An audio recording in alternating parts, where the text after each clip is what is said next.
going to be fantastic. Hi, guys. What up? What's up? This is What's with the Neighbors. That is Bree. And that's Amy. And we have a special guest, Brooke. Hi. She's here with us today.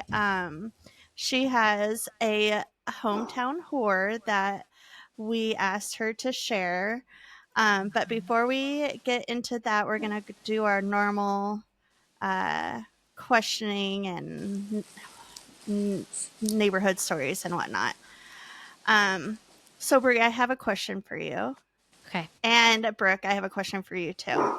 Okay. So, what is your favorite fast food restaurant? Would you even have to ask this? I went I know. without Chick-fil-A for 4 years. Chick-fil-A all the way. I don't know. Cane's is pretty amazing, but we don't have Cane's near us. So Chick-fil-A. And they have gluten-free Chick-fil-A. stuff. Yeah. Ooh. This is difficult. This is my issue every single day of my life. I'm going to go with Zaxby's. Oh. Zaxby's. Okay. Yes. That's I don't know.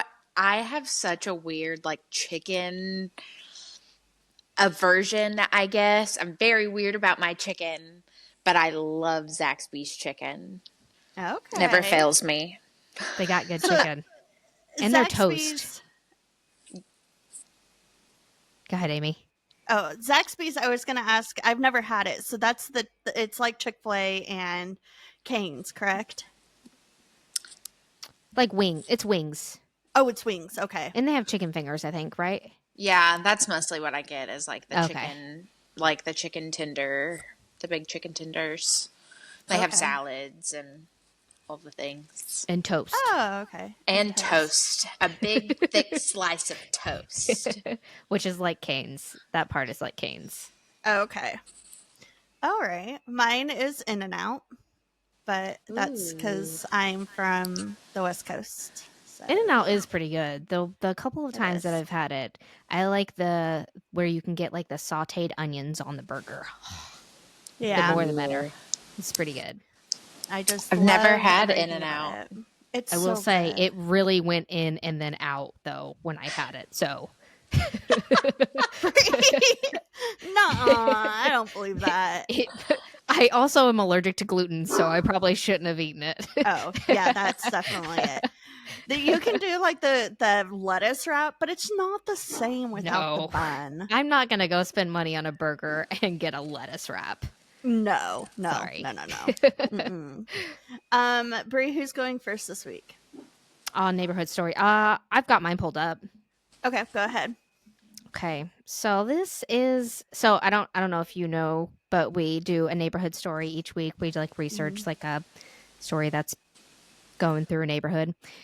This one is a note that a neighbor left another neighbor, and it's obviously from a child. And it says, "Hello, my name is Sebastian. I live in number 128. I have something called autism. I am autistic. I just moved in here, and I wanted to say thank you for all the Christmas lights at your house. It made me very happy, and I would walk over to your house every night. I like Disney, comic books, Harry Potter. If I had magical powers, I like Harry Potter. I would take away... if I had magical powers like Harry Potter, I would take away your pain. Sebastian, P.S. I saw you're walking with a cane." I know. That one's a really sweet one. My heart. I know. That is so sweet sweet. boy. Oh my gosh. Oh, that is so... I think that's my favorite one now. Neighborhood stories don't always have to be neighborhood drama. No. They could be the but good I things. sure like it when they are. Yeah. Yeah, I know I do too. I love other people's drama. Drama is always fun as long as it's not your own. Yes. Yes. Okay, so everyone's like, what is this other person doing on What's with the Neighbors? Well, I was doom scrolling on TikTok, and I came across Brooke's TikTok, and she was talking about something that happened to her and her family years ago. And so I reached out to her, and I was like, hey, do you want to be on our podcast? So I'm here. Yeah, and it took scheduling, and she's here. So we are asking Brooke, can you please share us your hometown horror? Or more personally, your story. My own horror, I guess. Your own horror, yeah. Yeah, so this all took place in 1999 in Muhlenberg County, Kentucky. At the time, I was only, when it all took place and said and done, I was a month from being 2. So wow. I don't remember any of this. This is all just based on what everybody else has told me, police reports, the whole 9 yards. Now there's a TV show that did the story. So that also is what I'm going to get some of the timeline from, because that's where I learned a lot of it. So we have to start, I guess, with a family tree a little bit. Okay. So we have me, the glorious only child. And then we have my mom and my dad.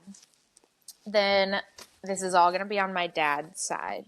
Okay. So we have my dad's mom and dad. I call them Nana and Papa. Okay. So my Nana has a sister named Beverly and her parents, my great-grandparents. We all lived, so Beverly, my Nana's sister, is married to Todd. They have 3 kids. One of their kids is Terry Todd. Terry Todd. Okay. Yeah. So at the time, whenever like my dad and his cousins were growing up, they had all like lived kind of on the same street or like very, very close to each other. Yeah. So we had like my great grandparents at the very front of the road, and then they had like a little creek and some trees and stuff. And then you had eventually where our house was on a plot of land. Then you had the old family house where like my great grandparents lived, where my grandparents started raising my dad before they moved to a different house. Yeah. It's condemned now, but it's kind of in the middle. And then at the very end of the street, you have Beverly and Todd's house. Okay. So growing up, my dad and Terry and his 2 sisters, like they had good relationships. They would all play and hang out. They all seemed to have like good rapport with one another. I think, I don't remember when exactly they moved, but I know for a time Beverly and Todd moved the family, I believe, to Hopkinsville, Kentucky, which was about 45 minutes away, I guess. And even through that, like our family always got together. We always had like, Sunday dinners or like, whatever. Yeah. And on up through life, my dad ended up becoming a police officer for Greenville City Police. Yeah. He, became a pastor of a super small church in our town. He met my mom, married my mom, had me, all the fun things. Yeah. And while all this is happening, Terry Todd, the cousin, is living with his parents. He has been going through some issues. Yeah. He had been dealing with some mental health issues for years. Sure. I think at the time he was already diagnosed bipolar. Okay. Oh, okay. Yeah. And there had been some previous reports and like charges of assault. I think there was one time whenever he was living in Hopkinsville that he had tried to or succeeded in like hitting a man with a baseball bat.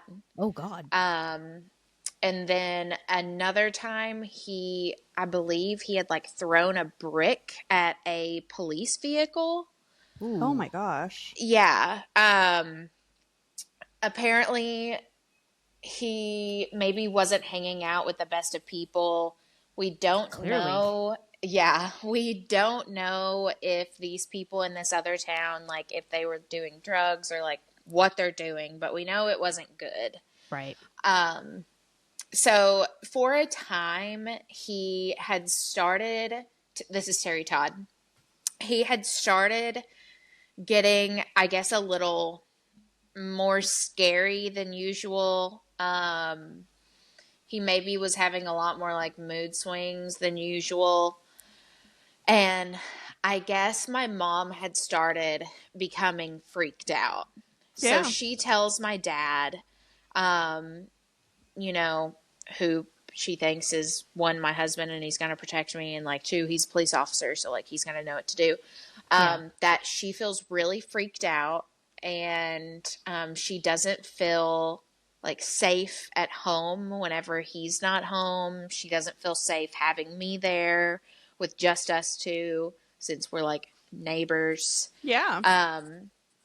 And my dad, I guess, just brushes it off as like, you know, oh, I understand that like you're getting freaked out, but like I promise we've been through this with him before, like, you know, we have it handled.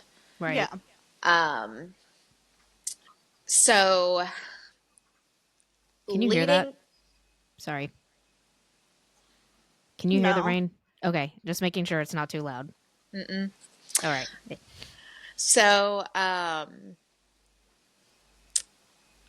let's see here.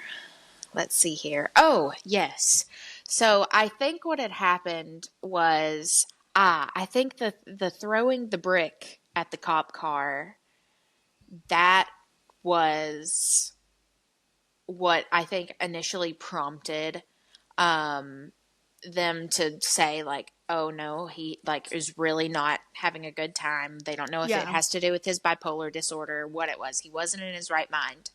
So his mom, Aunt Beverly, asks my mom one day to go with her to the courthouse and get a court ordered psychological evaluation on him. Oh. So they go, the judge signs it, they issue it.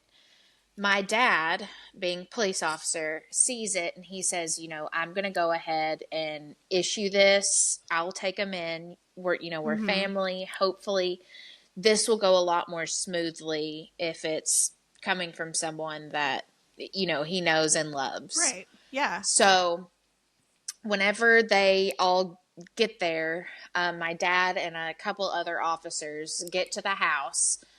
Them and Terry Todd's father, Todd, are trying to get him into the police car to take to the hospital, and he is not having it. Terry Todd is like fighting back. He is just making a big scene of the situation.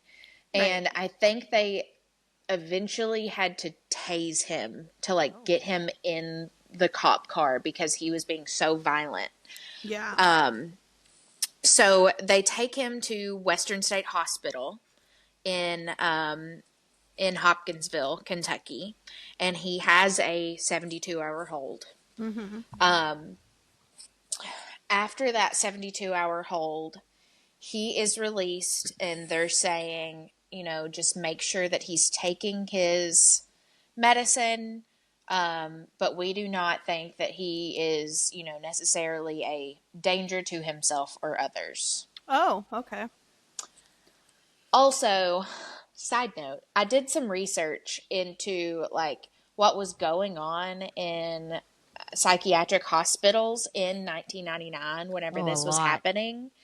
And this was a lot like in the whole like prison reform was happening. They were getting rid of a lot of people who they had initially put in prison just because they were like homeless and they probably had some mental health disorder that nobody wanted to deal with. So they just put them in prison. They let all these people go. So now all of the psych hospitals are getting flooded with these inmates turned patients. So they have no room for a possible incoming person. Right. Which is wild. But instead of being like, he actually needs help, we're going to send you to XYZ hospital. They're like, nope, just go on home. He's fine. Yeah. So when we didn't care about mental health. Literally. Those were the days. Oh, gosh. So 2 days after this happens, back up. Okay. So the night that he gets released from the hospital, my dad has to work. I guess he's working a night shift at that point. So my mom takes me, as she usually does whenever he's gone, and we go and stay at a friend's house, a really good family friend of ours named Angie. And my mom told Angie that night that she just had a really, really awful feeling after he was released. And she says that she knows that like something is going on in his head. Mm-hmm. And she doesn't think that they're going to be around much longer. Whoa. That's crazy. And she was essentially like asking her, like, please, like, would you take care of her? Like, make sure she has a good upbringing and blah, blah, blah. Like, she was like feeling it. Man. That's instincts right there. Yeah. So then 2 days after he's released on Saturday,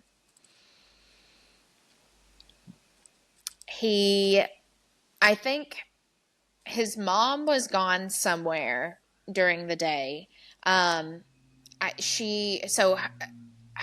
and Todd both were mail carriers for the town. Yeah. I think she may have been out on her route that day, and it was just Terry Todd and Uncle Todd at home. And Terry Todd says, hey, Dad, let's go to town and pick up like some lunch or something for Mom whenever she gets back. So Uncle Todd says, yeah, sure, let's go. So they load up in the car, they head to town. But Terry Todd doesn't take them wherever they're going. Instead, he takes them to the cemetery where Uncle Todd, where his, I think, like parents and grandparents and stuff were buried. So, so Terry Todd's like grandparents took him to the cemetery. They get out, like, let's go see the tombstone. And whenever his dad walks up, he's behind him and he's carrying a bat. And you can assume and whenever I say imagine or don't imagine if you don't want to, because it's bad. But like, imagine the most brutal, like, he kept going to the point that like he would have been wore out after. My gosh. Oh my gosh. Awful. Yeah. So he scoops up his dad's body, puts him in the back, drives down the road a little bit, and there's like this road that has like a, I guess like a big creek kind of that runs. And he pulls over on like this bridge going across it, and he dumps his dad over into this creek. Oh my gosh. So then he goes back home. He's like, quick rinse out of the truck. Yeah. His mom gets home, and he's like, hey, Mom, you know, Dad had to go somewhere, but let's go to town and get blah, blah, blah for whenever he comes back. The same ruse. Oh, no. So gets her in the car, I think a different car. And in the back of this car, he has a shotgun. No. So he takes her out to this same like road where that creek was, and he pulls off to the side, and he gets out of the driver's seat, walks around, grabs the gun, walks over to her side, and shoots. And they say with like how it happened, they think she didn't see it coming. Oh, no. And I really hope that's the case. Right. Yeah. And then he proceeded to, you know, take her out and essentially just like roll her down the hill. I don't even think she made it all the way into the creek yet. Oh, jeez. So then he goes back in a car that has just been... Yeah. Goes back home, tries to do another rough washing, but evidence pictures show that he did not do very well with the amount of massive... Yeah. This is really bad. Please turn off for the next, like, skip ahead 15 seconds if you don't like this. There was like a massive bone of her like jaw that was still in the floorboard. Oh my gosh. Yeah. Jeez. Yeah. Oh my gosh. Yeah. So he gets back, all that cleaning up. And then we know that he goes to Hopkinsville to see these friends. Okay. Everything that happened and who he saw has all been redacted, so I have no idea what happened that night. Interesting. Yeah, I'm very interested to know what happened there. Yeah. But we know that at some point he comes back, like in the very early hours of the morning. And during that night, in our house, so it was me and my mom and my dad, but also one of my mom's brothers was staying with us at the time. Excuse me, I had a burp. So I guess throughout the night I was really, really sick. I'd been throwing up a lot. And so on Sundays, you know, my dad normally preaches. So they got up super early. It's like 6 a.m. and they're deciding they're going to go ahead and take me into the ER just to get me checked out. Right. So they get everything loaded up, going out to the car, going to get me strapped in, and my dad gets shot. So we figure out that Terry Todd has been in his kitchen window with like a shotgun, and he shoots one shot. My dad goes down. Oh my gosh. It was to the head. So, Oh my no. gosh. so then Terry Todd leaves the house, and, my mom is actively freaking out with me in Yeah. her arms. Oh, I want to preface this also. My mom is also pregnant, and they Oh were my about to gosh. find out the gender. Oh no.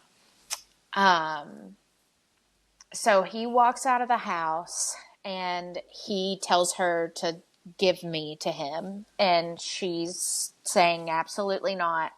And an altercation breaks out of her trying to keep me away from him. Yeah. And he eventually got me and Oh jeez. gets her seated in the car, puts me behind the car, and then goes back around and shoots her twice. Oh Oh no. my gosh. And after the first shot that killed my dad, my uncle, who was in the house, heard it Yeah. and watched everything No. happen. And he's the one that called the police, and saw Terry Todd pick me up and take me back into the house. Oh my gosh. Into his house or Into his okay. house. Yeah. So, they say that whenever, like, I was in there, I guess he figured out that I was sick, but he, like, had given me a bath because I think I, like, puked all over myself. He had, like, given me a bath. I think he tried to, like, feed me. He, like, laid me down in, like, my little playpen nap time thing for a while, like, because they had watched me a lot. So he Right. kind Yeah. of knew, Okay. like, things to do. Right. And he always said that, like, he didn't want to, like, hurt me. He didn't do anything to me. And the police got there really super fast. The first ones, the Harveys, really good friend of mine, they, of ours, of the family, they had lived, like, right a few minutes down the road from us. Yeah. And he heard it over the radio and immediately left his house and came over there. And I think they said that, I don't remember exactly how long he kept me in the house while it was, like, surrounded. I know eventually, like, a lot of the city police came, but then, of course, like, they had to switch it over because it was a police officer from Right. that. So they ended up having to bring in, like, state and a couple other departments. Wow. And then they had to do, like, the whole, like, hostage Right. Wow. negotiation Yeah. thing. And so he finally walks out and sets me down. Also, every time, I do want to preface this, I found this out whenever I was making the TV show, and it made me so sick to my stomach. Every single time that he would go up to, like, a window or a door to talk to them, he would, like, hold me in front of him. Oh. Like a shield. Yeah. Yeah. Wow. Disgusting. I don't like that. That's Disgusting. cowardly. Yeah. So, he finally lets me go. They get me away. He gets taken in, and they're realizing, nobody can get a hold of the parents. And while they're inside getting evidence, which is crazy, I'll tell you about it in a minute, they start getting a bunch of phone calls from a bunch of people on the news routes that should have been getting their, like, afternoon paper.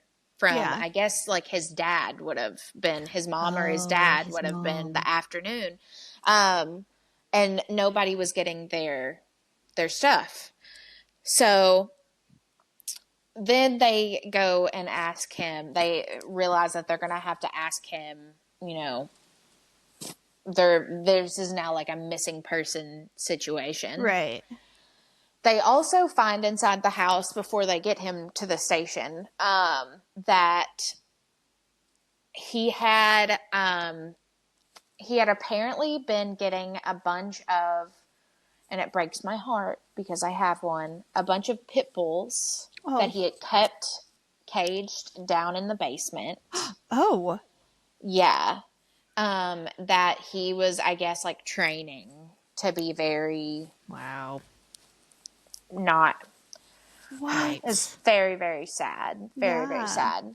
And then inside, you had around every single door and window, there was some sort of firearm and multiple rounds of ammunition. Like he was 100% ready for like a standoff to happen. It was a lot. He was paranoid too. Oh yeah, a lot of it gosh. makes me wonder if like he had some kind of like schizophrenia, paranoid schizophrenia. Yeah. Also, like, don't know. So finally, they get into him into the station, and they start interviewing him on where his parents were, and I guess he immediately just opened up about it. And told them, he didn't say much, but he told them like where to find them. Yeah. And so they go find both of the bodies in two different parts. I think his dad had drifted a little bit further down. And I think they had asked him, like, with everything that was in the house and all the, like, weapons and stuff that he had, like, what his goal was. And, like, would he have kept going if more, you know, family members would have showed up? And he was like, oh, yeah, I was planning on more family members to show up before you got there. Like, oh, my gosh. Wow. Yeah, like, he was planning on just wiping out the family. Oh my gosh. Which I think, you know, he was just very mad at my mom and his mom for going and getting that court order. Yeah. He was mad at my dad and his dad for having that altercation and taking him to the hospital. I think he was mad at other family members because they didn't try to stop it from happening. They agreed with it. Sure. Like, I know my great-grandparents, I know my grandparents probably had opinions that they gave and probably let him know of. So he knew their opinions on the entire situation. But he used it in court as I was having a, you know, psychotic episode. Sure. I was not mentally sane at the time, saying that he was having different delusions. I can't remember all of them. One of them that sticks out was like that the government had taken all of his family and replaced them all with like duplicates. And the only way that he could figure out to get all of his family back was to kill the duplicates. Wow, that's a hell of a... That's a story. Wow. Yeah. But also, I'm wondering, like, if you just got out of a hospital a couple days beforehand who was medicating you while you were there, I just don't feel like 48 hours is enough time to go full-blown psychosis. Yeah. Yeah. Also, a lot of it was way too premeditated.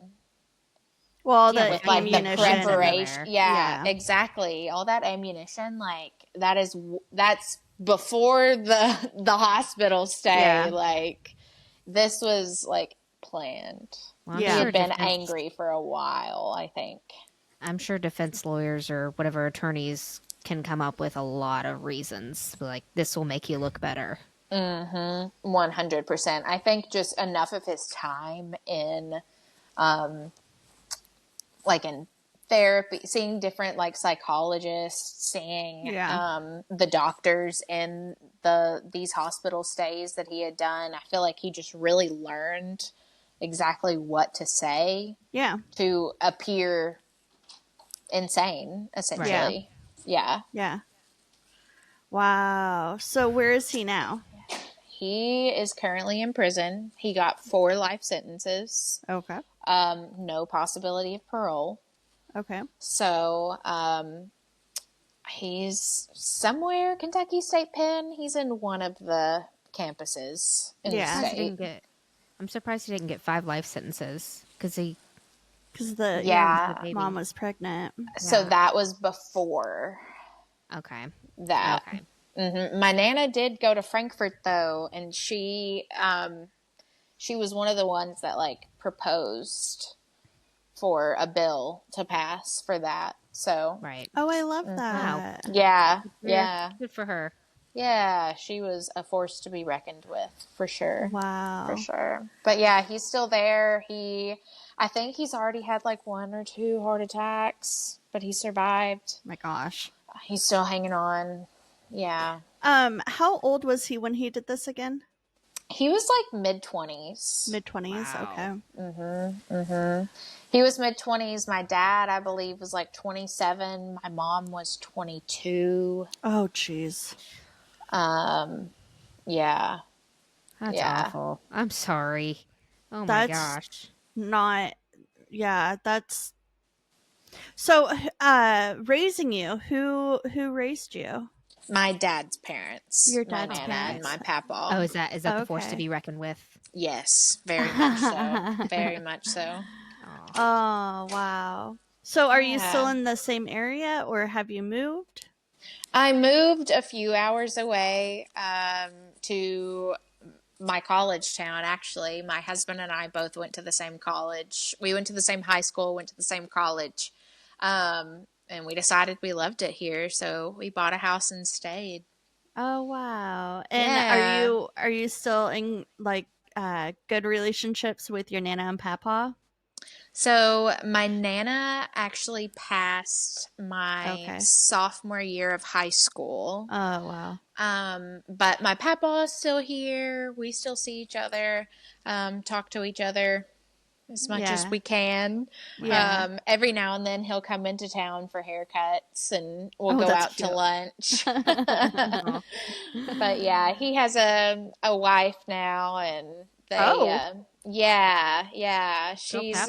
she's adorable. She keeps him super active. She keeps him very social. He's having a good time. That's all I can ask for. Yeah. Mm-hmm. So how was this growing up? How did you just always know about it, or was it like something that they had to sit down and have a conversation with you?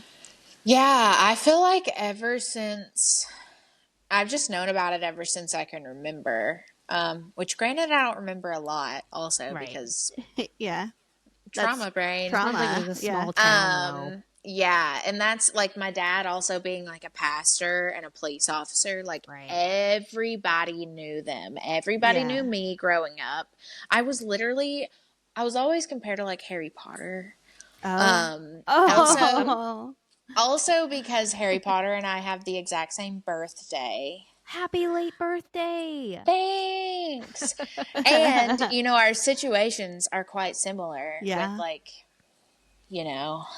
all the things. Evil person. You say that, and I was actually, because I'm a huge Harry Potter fan, I was actually thinking Harry Potter the entire time you were telling the story. Yeah, I'm literally, and with same birthday, it's crazy. Oh my gosh. See, memory, where was I going with this?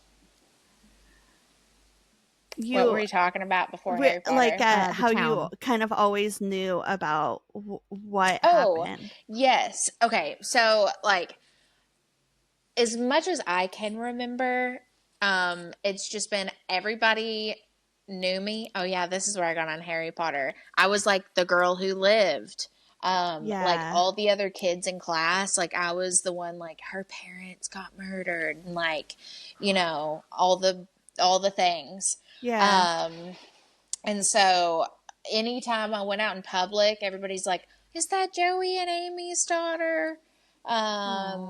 So it was just, I got really used to, I guess, the story that my grandparents told me of just like, yes, your mom and dad were murdered. They were shot. That was it. Yeah. And so I kind of learned, different versions along the way as I got older. Yeah. But it was very much also, I guess, I was expected to like perform a lot with it at the same time. Like I grew up in a church. They were very big on, giving your testimonies and like eyes getting are up. on you. Yes, like the whole congregation, or like we would be on some youth trip and like this entire like congregation of people I don't know is looking at me, and it's weird. And you're just gonna tell like the worst thing that's ever happened to you. Yeah. So and how it changed you and defined you and all of that. I know. And at the time, it's like, I don't even know what it's changing and I was and doing to me. Yeah, right. like, I don't know what's happening to me. So, I don't know. It was just something, I think, like, it turned into, like, it almost turned into, like, a fictional story to me in my head. I guess it made it easier to where I can just, like, emotionally separate it when I need to. Yeah. Or it's just like, this is a thing that happened, factual. Like, Right. I was there, but I don't remember it. So, like, I can lay out the entire story. Here you go. But it's also like I kind of had to from a really young age, which was weird. Sense. Yeah. Yeah. I've had a lot of therapy over it. That's good. That's good. I was going to ask if you've gone to therapy for it. I've gone to therapy, and I got an entire master's degree to figure this stuff out. So, there you go. Yeah, I had to figure out all this mental health stuff. Yeah, you're like, I'm going to school for a master's degree, but also to fix myself. Yes. Yep. Exactly. Wow, that is heartbreaking and horrible, but it sounds like you haven't let it define yourself, which is amazing. Yeah, I'm just trucking along, living life. The girl who lived. I'm the girl who lived, I'm sorry, I can't get off the Harry Potter kick. Oh, if you even saw, I have so many Harry Potter tattoos. I have one on my arm. I have an entire leg sleeve that's Harry Potter. I have so many Harry Potter Legos. Oh my that's my thing. I love. Can I ask? Oh, what was I going to ask? Shoot, I forgot. Never mind. She has story brain too. Yeah. I'm sorry. Yep, it happens. Yeah, that's. Oh no! What are you allowed to say? What the TV show is? Yeah. So I'm on American Monster. It's on like ID Channel, Investigation Discovery. Yeah, it's on Discovery. Discovery Plus. Yeah. All that good stuff. I believe I am season 11, episode 4. Okay. The title is A Wedding and 4 Funerals. Oh. Okay. His last name is Wedding. And, okay. Okay. There's that 4 makes sense. I was like, you didn't mention a wedding. Interesting. Yeah, their last name was Wedding. Yeah. Okay. But yeah, it's like an hour-long episode where every episode is like a different story. Yeah. But they interview me, a couple family members, some investigators, I got to submit a ton of pictures and home videos. So you got to see them. And then it was really weird getting to watch like reenactments. Oh, like, sure, yeah. Did they do it accurate wild. or do a decent job? I was pleasantly surprised. Okay.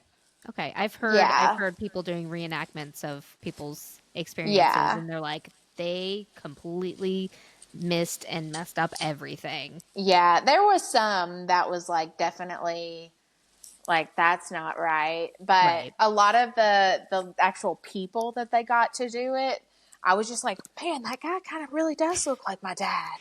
Like, that's cool. Yeah. But yeah, it was wild. It was a wild experience. But now it's also cool because I'm also not one to like get out. One, because all of the old videos are on VHS. I'm not going to pull that out and like hook up the VHS to the TV and then have to like, it's a lot. But now I have this like hour-long episode, or well, I guess 30 minutes in there that I can just like sit and like just watch all of the like home video portions that I just have at my fingertips that I can press play. That is pretty cool. So, but that's really cool.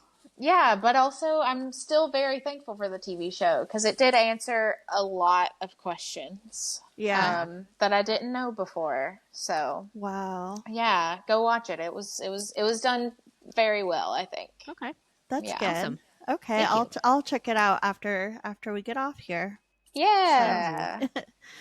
Well, Brooke, I really appreciate you sharing your story. I know it took a lot for you to come on here to share it, and we appreciate you so much. And I hope that you just keep on doing the best and being who you are. I like you. You're a good person. Yes, absolutely. You seem pretty cool, pretty down to earth. Yeah. So thank you. That's what I go for. That's what I try to do. Thank you guys for having me on here. It's an honor. Yeah, of course. I'm gonna hang up and we'll send you the link and everything like that as everything comes out. And if you don't mind, can you send us your mailing address? We would like to send you something as a thank you for being on here. Oh, thank you. Yeah, of course. Okay. All right. We'll talk to you later, Brooke. Thank you. Thank you. Nice to meet you guys. Bye. Bye. It was 40 minutes long. Yeah. Okay, we could do 2. I would say 2. Okay, now I have to pick which ones I want. I'm sorry. I just think it's gonna make it way too long. I know I do too. Okay. I do too. Okay, I actually know exactly which 2 I'm gonna do. Okay. Wait, I shared my neighborhood story, so you go first. Okay, hold on. Wait, is BETTE, is that Betty or is that Bet?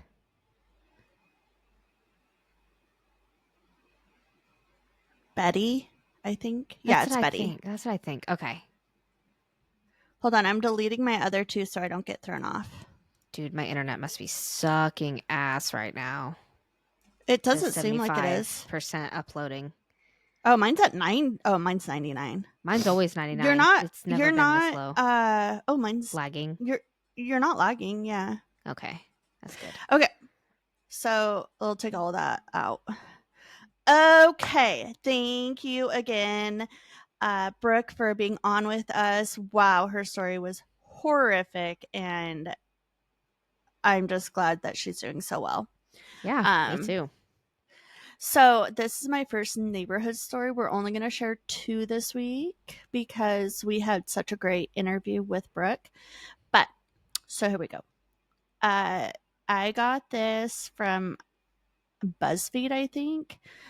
Police arrested Sherry N. Ross, 44, and Tavares D. Ross, 43, after the couple hurled cups of soda and a display case at the Burger King employees. Rude. Officers found a breathless employee laying on the floor surrounded by spilled food and damaged items. I could just see him like, oh, that's what I'm thinking. like on the sticky floor. Officers found, I just said that, workers and Cherie Ross was angry. Oh, sorry. Workers said Cherie Ross said Ross was angry over a long drive-through wait and the number of chicken nuggets in her order. Yo, you should not miscount chicken nuggets. People get pissed. Staff and Sherry Ross threw soda. Oh, staff said that Sherry Ross threw soda at an employee through the window. The employee reportedly threw the cup back at her. She then threw a glass display case and ordered workers to fight her. Her husband, Teravis Ross, allegedly tried to fight a female employee before hurling a glass cookie display case at another employee who was under the age of 18, who sustained an injury to his hand. Sherry Ross was charged with criminal damage and disorderly conduct, and Travis Ross was charged with disorderly conduct, criminal damage, and aggravated assault using a dangerous instrument. And the trial has still been, it's set for November. This is new? This is recent? I assume so.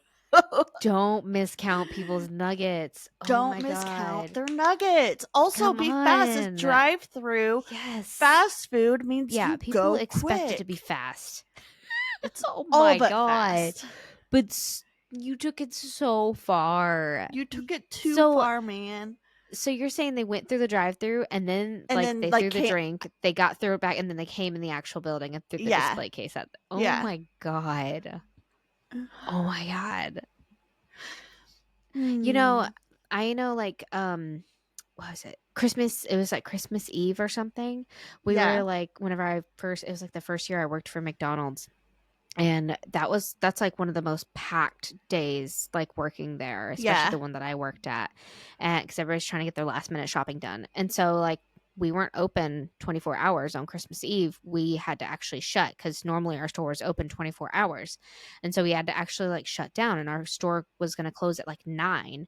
Well, like it's 11 o'clock and we're still trying to get customers out, and people are like being so aggressive and so mean. And it got to a point to where like our manager, he was like, y'all need to go or I'm going to call the cops. And he was like he was not even offering, he was like insisting to walk all of us employees to our cars individually, like you need to get home. Like it was wild. My gosh. People get mad, like they get so mad, especially on the holiday. Like, really, you're gonna be like that? Like, you think those employees want to be there? No. Nobody wants to be there. You don't even want to be there. I know was that I getting time and a half? Yes. Did I want to work time and a half to throw some French fries in a oil vat?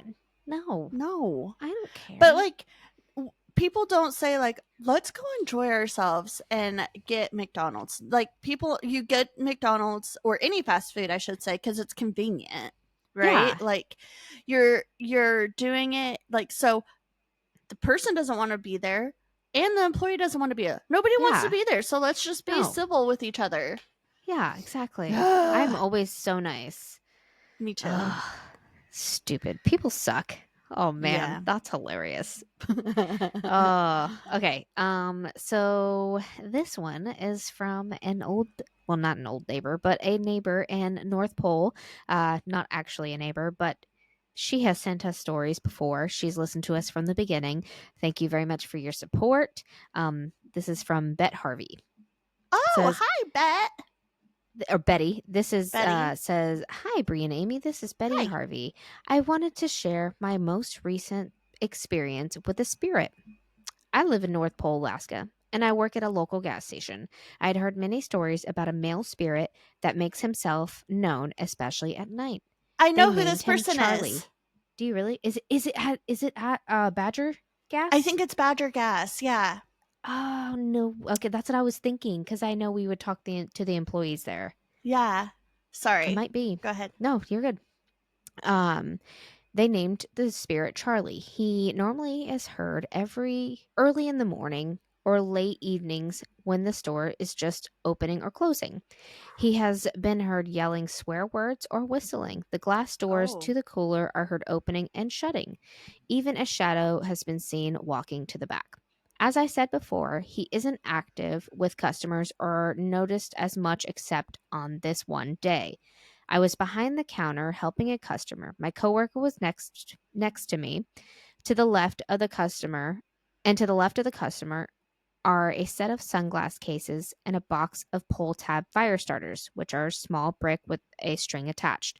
The box about 4 feet tall and has about 20 blocks of the fire starters in it. All of a sudden, this box slammed to the ground. It didn't just tip over. It was as if someone slammed it in on the ground. All three of us looked at each other, wondering what we had just seen. I went over to set it upright and tried pushing it over. It was very sturdy. And Oh. she actually sent 2 small little experiences. So I'm going to read the second one. Okay. This next one says, about 6 years ago, my daughter and I were living with my best friend's father to help him out after his wife unalived herself a year before. Oh, My daughter man. was standing in the dining room where she bent over to pick something up off the floor, and when I audibly heard something flick her. Oh. First off, like The sound of see, yeah, I could see hearing, like, that was a flick. Like, you know what a flick sounds like. Yeah. I never thought that I would, like, if I'm in a know room, what I'm the like, sound somebody is. just flicked someone. Yeah. She cried out, ouch. And I asked what happened. She said something just flicked her ear. And that's painful. Ah, Ear, yeah. man. Ow. We both looked around to see if there was anything that could have done this. Nothing. Then, in the same house, I was upstairs laying on my bed when I felt what I thought was my daughter squeeze my thigh. Without looking, I had just said, hey, what's up? No response, so I lifted my head only to see nobody was there. My daughter Oh. was downstairs. No. I don't like And that. that is it from Betty. Thank Thank you, you. Betty. Yeah, it If feels it's good hearing Betty. from you. Yeah. If it's Bet, I apologize. Or if it's Betty, I'm pretty sure you're right. I think it's Betty. It sounds like that would be Betty. Yeah. And also, I'm sorry we're not there anymore. We both moved. Yeah. If you didn't know. There are lots of things that I miss about Alaska, like no hurricanes. I Actually, I don't also care. I miss the having a relationship with the people like at the gas station and stuff. Like at Badger Gas. Yeah. They were pretty cool there. They were very cool. Okay, so my second one, my last one. It's Maricopa police arrested a 51-year-old William Brennan after he admitted to hurling French fries at his wife at the McDonald's restaurant on West Maricopa Casa Grande Highway around dinner time. Someone at the restaurant called the police and followed the couple in their car until the cops intervened. Police pulled Brennan over on the West Green Court in Desert Passage. He got out of his car with his hands in the air, like he just don't care. Brennan told officers he didn't mean to hurt his wife. He said he threw the container of French fries at her instead of his fist. I mean, okay. Right? Brennan was booked on domestic violence charges, including one for assault, and could face 3 years behind bars. And Oh my there's no God. further details available on Brennan's charges. Okay, Brennan clearly has an anger problem. So I that mean, could have thank you been for worse. yeah, thank you for throwing the fries instead of your fist. Yeah, I just feel like, I mean, maybe if he had some other charges or some background history, the 3 years would be super necessary, but they don't even put rapists sometimes no. in jail for 3 That's years. what, like, 3 years is probably like the max, and that's why he could face up to 3 years. Oh, okay, so he could probably get out on good behavior early. Man, what if Yeah. his wife was just like really pissed at him and like he like really didn't like what if he just like threw the french fries as like, you know, he wasn't aggressively doing it, but what if he's just like, stop it, and he just threw the french fries at her and it wasn't really that big of a deal and she reported it, like just messing with him and like wasn't expecting him to go to prison. It's like, Oh shit, that escalated Well, quickly. she didn't report it. It was someone else that reported it. Oh, Someone else was probably needed someone to was happen. someone was following them. They followed them in their car until the cops intervened. Yeah, that probably needed to happen. Yeah, you should not be Don't throw mean to french your wife. fries. Don't do it. I mean, if you're gonna throw something, throw fries instead of a fist, but just don't do it at all. And then what if the salt got in your eye? Oh, You ever got salt in your eye? No, but have you ever gone it underneath like a Yes. nail? Where it like digs into there and it's like so hard to get out. Yes, and I like have. you rinse it and you wash it and it still doesn't come out and you just want to burn the world down. Yep. Burn the world down. Get this salt out of my fingernail beds. Okay, so I have a suspicion that all yours are fast food themed, and I'm really sad that I can't hear all of them. But that's okay. Are they? The other two involved grocery stores. Oh, that's why you asked about fast food restaurants. Got it. Yeah. That makes sense. Okay. So the last time we did a hometown horrors, I started a top 10 weird cryptids. Yeah. Are you gonna do and the I only other? did the first 5. Yeah. No. Oh. But I just wanted to let you know because I said I was going to do it on the next hometown horrors because I really want to share this other one next. Oh, okay. You gotta so wait. you'll do it on the next one. Okay. Stay tuned for the next hometown horrors for the for the rest of the weird cryptids because I really can't wait to share this one. Okay. All right. So this one is about a cemetery located in Chestnut, or it's called Chestnut Hill Cemetery. It is located in Rhode Island, and it is obviously it's a cemetery, so I'm sure you can imagine there's already spooky ghost stories there. But can you imagine, Amy? Can you imagine vampire stories there? No. Maybe No. Yeah. Well, the townsfolk in the late 1800s could. So let's talk about a woman named Mercy Lena Brown. Mercy and her family suffered from consumption. Everybody suffered from it back in the 1800s. Consumption, tuberculosis. Oh, okay. I was like consumption of what? Substance, some food? You know what? When I first heard people call tuberculosis consumption, I was like, are they just like, is there like just nothing to do in like the 19th century to where like everybody has to drink themselves to death? Like, God, that sucks. No, tuberculosis. So everybody in her family suffered from a form of consumption. During this time, vampirism was at its height. Or at least the paranoia of it was. I guess Van Helsing, the books are out for that. I don't know. Whatever. So do you or some one of your loved ones or somebody you know suffer from vampirism? You may be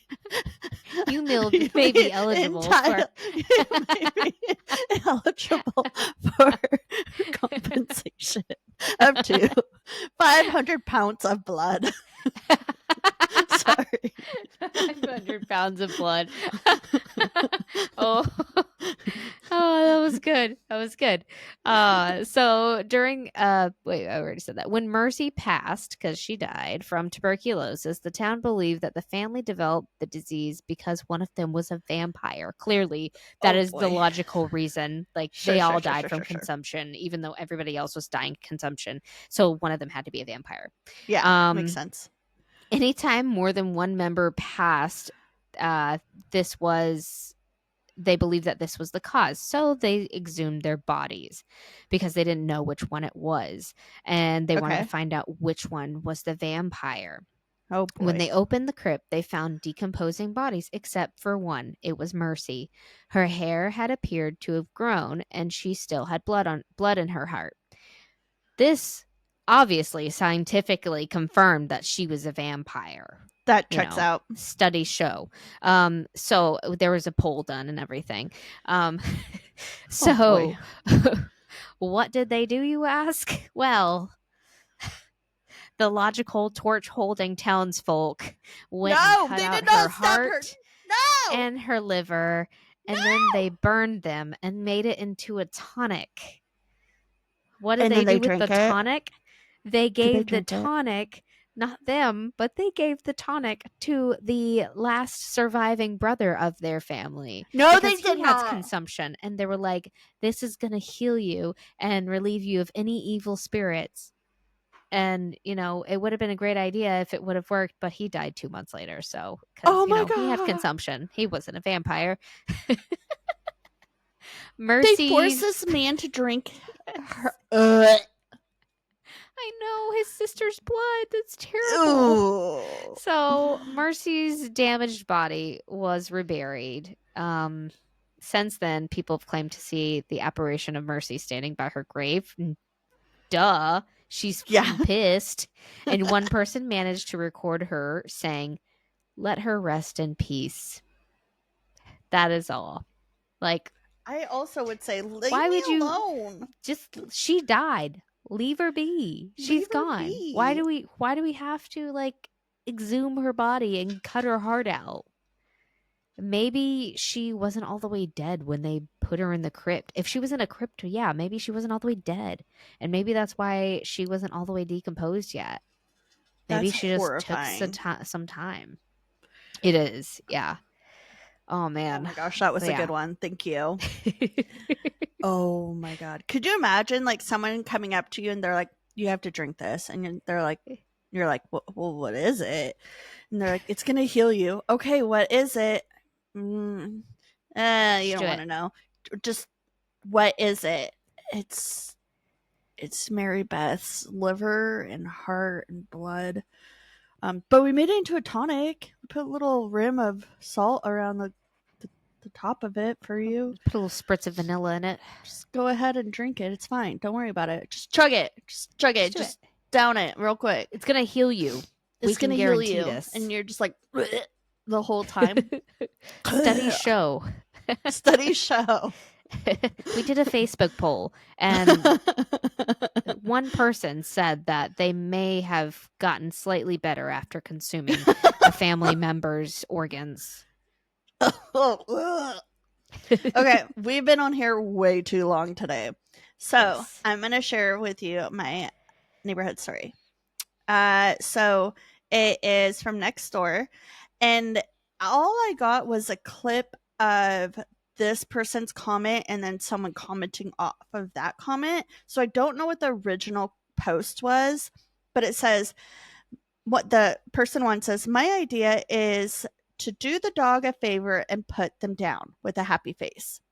And then the person replied to that and said, Chas, is that what happened to your kids? I've always wondered where they went. Happy face. Oh, okay.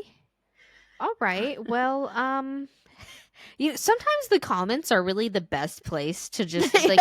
There's no need to watch videos. You just need to look at the comments. Read the comments. So entertaining. I love reading comments. Before we go, I do want to give a shout out. Okay. Sorry. A couple weeks ago, I went into a tattoo shop to none of your business. Anyway, and I got my tarot card. They read my tarot cards, or read some tarot cards for me, which was really freaking cool. A guy named Danny. Yeah. He does want to be on the show, so maybe in the future we might have him on the show and read some tarot cards. But I did tell them I'd give him a shout out. It's called Electrolux Tattoo Company. They're here in Panama City. They're super cool, super chill. I'm gonna go back for sure. But yeah, and if you go, you might get your tarot cards read because he just likes to do it just for fun. And yeah, he's pretty good at it too. I love that. Yep. Well, Electrolux Tattoo Company in Panama City, guys. Check them out. Check them out. Or if you're not and you want to travel there too. Yeah. Yep. You know, people travel for tattoos. They do. Yeah. Cool. Thank you. That's awesome. And also, we're going to put a link to Brooke's handles on her social medias if you want to follow her. If she is cool with that. We have to talk to her about it. But yeah, go check out the Discovery Channel, the IMDb American Monster. IDB? Yeah. No, yeah. American Monster. She said it was season 11, episode 4.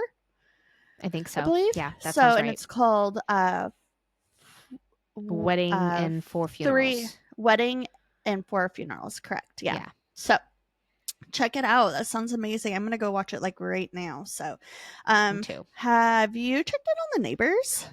What's with The Neighbors? Bree and Amy. Bree and Amy out. Say hi to your cats for us. Don't get dead. Oh, wait. Do you want a treat?